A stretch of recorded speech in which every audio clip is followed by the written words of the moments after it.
I just got back, did just over 2 weeks, went through 14 states plus an area of Canada in a car, sleeping in the back of the car. So I assume some people will want to know how that's done. I know a lot of people have talked about it, and then a lot of people don't do it because difficult. It's a trial thing. So this is a Chevy HHR, so it is not huge. All right.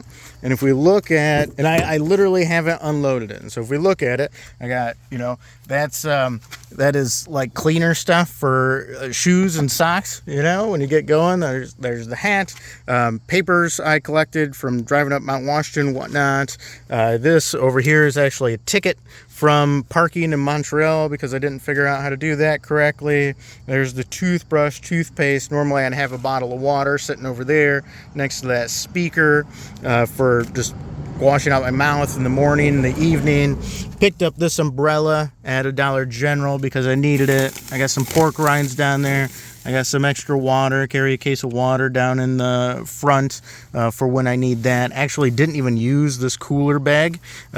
Seemed like a good idea, but ended up being unnecessary. Have the charger that also holds the phone for getting directions there. And I have some CDs, old school. There's AFI, Creed's in right now. I have a backup battery for the phone that ended up being important some days that were very long. I have this connector, which allows me to play audiobooks through my phone throughout the speakers in the car. And then if we look at the sleeping area, this is my little shoe area, and I have a safe with some important stuff under the seat, and it's locked on there with a cable. And there's my shoe area, and I picked up these Crocs because I forgot my sandals along the way on sale, so that worked out pretty good. I got some Walmart bags over there, which is, useful. I have a book, so Talks to Teachers by William James shoved in there. I did not get very much accomplished on that. And then this is just the back of the car covered with 2 blankets that I would sleep on and then 1 blanket that I would throw over me. And I have the towel and swimming trunks here that I swam in Walden Pond in, which is pretty wild that you can swim in that. And then I ran essentially 2-bag system. Stopped at a laundromat at one point. So 1 bag is clean clothes, and as I use them, I move them over to the dirty clothes bag. And then I got a backpack down in here with just a few other small items, mostly that I didn't use.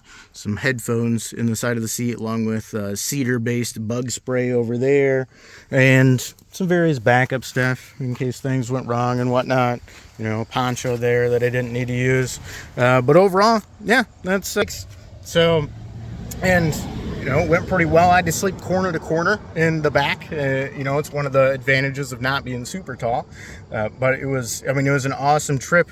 Did everything from the NFL Hall of Fame during Hall of Fame weekend to swimming in Walden Pond to going up Mount Washington. Actually did 3 mountains in one day, 2 in Maine and 1 in New Hampshire.